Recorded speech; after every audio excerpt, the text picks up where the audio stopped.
that continent has now defined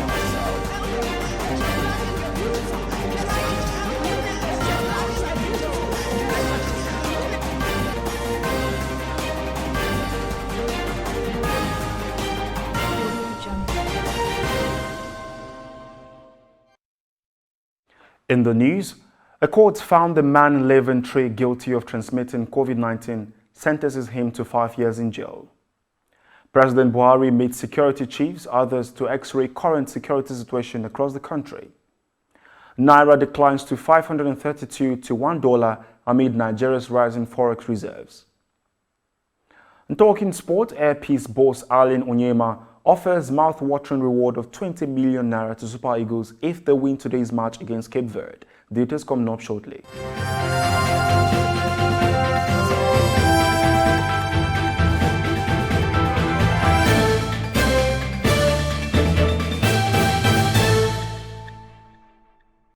This is TOS Television, your digital-first Pan-African news network. I am Merciful Ajinamo, and you're watching TOS News 360. A Vietnamese man has been sentenced to jail for 5 years for flouting COVID-19 rules and spreading the virus. A court found Leventree guilty of transmitting dangerous infectious diseases to 8 people, one of whom eventually died. Until recently, Vietnam had been largely successful in keeping COVID out with tight restrictions. But infections have surged since June, with an outbreak fueled by the more contagious Delta variant. The Taliban have fired warning shots to disperse the crowd at a large protest in the Afghan capital, Kabul. Hundreds of protesters took to the streets on Tuesday to denounce Taliban rule and demand women's rights. Protesters also chanted anti-Pakistan slogans, as many believe neighboring Pakistan supports the Taliban, which the country denies. Guards at a nearby bank opened its basement car park to dozens of women who sheltered from the gunfire for about 20 minutes, one of the protesters said.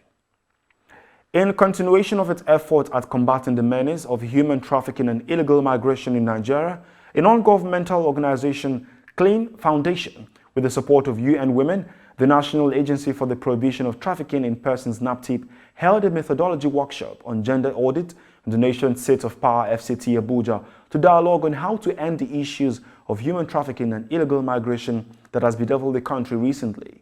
While fielding questions from the press, the program manager of Clean Foundation, Mrs. Chogozerim Okoro, said one of the key essences of the methodology workshop is to strategize, reveal available data, and unravel all possible problems associated with human trafficking and illegal migration, and come up with policy that will necessitate the anticipated change.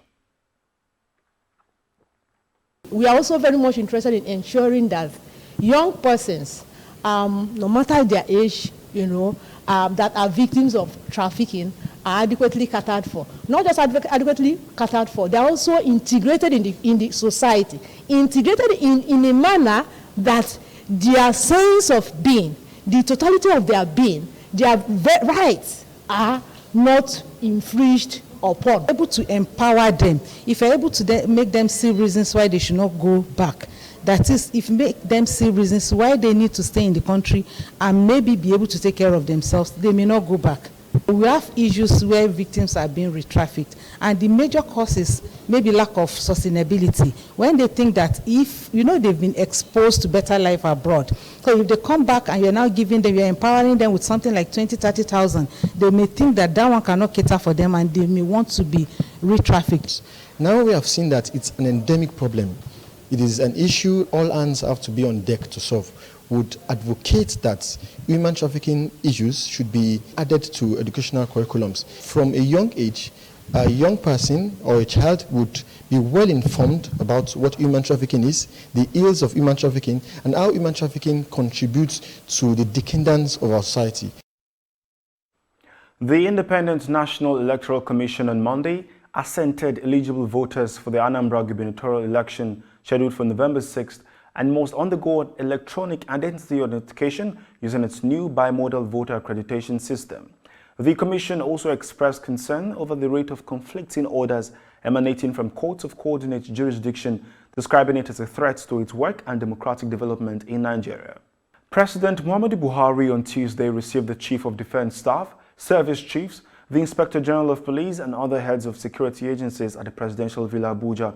The meeting is expected to brief the president on the current security situation across the country as well as propose solutions. This was disclosed by the presidential spokesman, Femi Adesina, posted on Facebook.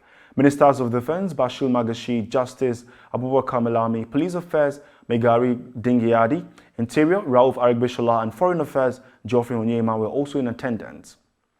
This is your digital first Pan-African news network, TOS Television, and you are watching TOS News 360. Africa business and sports stories on return. Please stay with us.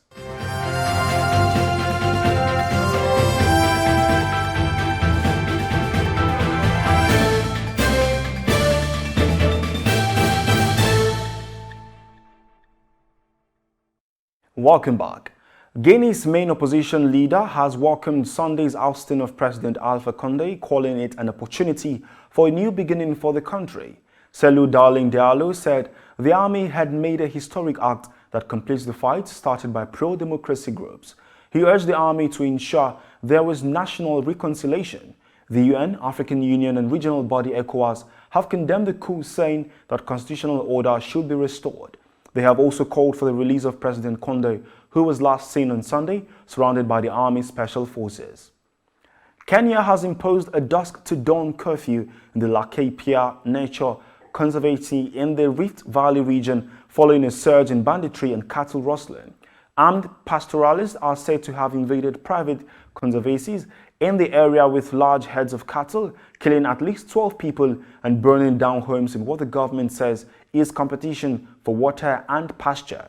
The National Security Council, which oversees the country's security forces, has now declared the conservancy and its environs a disturbed area and ordered a security operation to drive out pastoralists from private land. And now to business. The Naira on Monday weakens further against the dollar at the parallel market amid the recent rise in Nigeria's foreign exchange reserves. The country's forex reserves, which reportedly fell to a record low of $33.09 billion on July 12th, have risen to the highest level in more than 3 months. Latest report on Thursday revealed how the Naira plunged to a fresh record low of $5.30 against the dollar on Thursday, despite the lingering scarcity of forex in the country. The value of the Naira fell further to $5.32 per dollar at the parallel market on Monday. And now talking sports, the chairman of Air Peace, Alan Onyeba, has promised the Super Eagles 20 million naira if they beat Cape Verde in the 2022 World Cup qualifier this evening. Onyema made the promise as the Eagles made their way to Cape Verde for the match on Monday from Murtala Mohammed International Airport, Lagos. Air Peace had signed a deal worth 300 million naira with the Nigeria Football Federation last Wednesday. Onyema charged the Eagles players to give their best and make the country proud.